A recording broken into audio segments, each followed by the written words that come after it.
Ladies and gentlemen, we will celebrate Veterans Day in this free country of ours.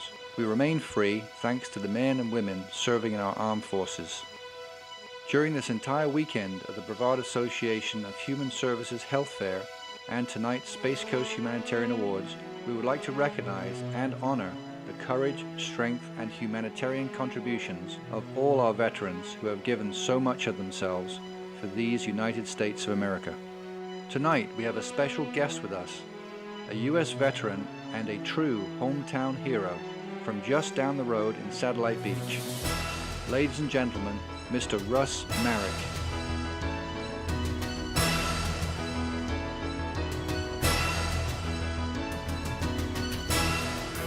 It was Friday, September the 16th, 2005, and U.S. Army Staff Sergeant Russ Merek was just 8 days away from coming home to Satellite Beach for his 2-week R&R break.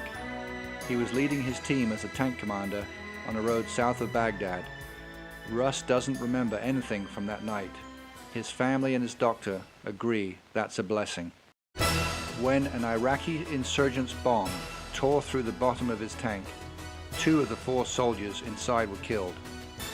Merek suffered a traumatic brain injury and was burned so severely on 20% of his body that he lost muscle on his right ear.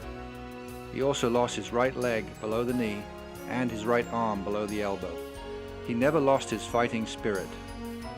It's hard work to do all this, Russ says, when asked about his 5-year recovery that includes 3 hours of physical and occupational therapy each weekday, followed by 2 hours of exercise with his family every afternoon. There's no rest on the weekends. His twin brother Todd and younger brother Adam helped their parents with Russ's rehabilitation. I knew he was tough, but not this tough, says his dad, local mortgage broker Paul Merek. For 1 year after the attack, VA healthcare facilities were home as Russ underwent multiple skin grafts and surgeries, plus learned to use a prosthetic arm and leg. He's back home in Satellite Beach, living with his parents, and is now walking, a feat which his doctors say is a miracle of the human spirit. You see, Russ would just not quit. The first thing Russ remembers after the accident is being at the Tampa VA hospital. The brain injury impacted his short-term memory.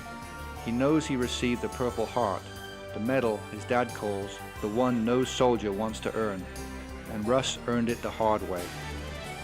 He also was awarded the Combat Action Medal and a Bronze Star for bravery. His dad made sure every medal was awarded only when Russ was well enough to participate in the ceremony.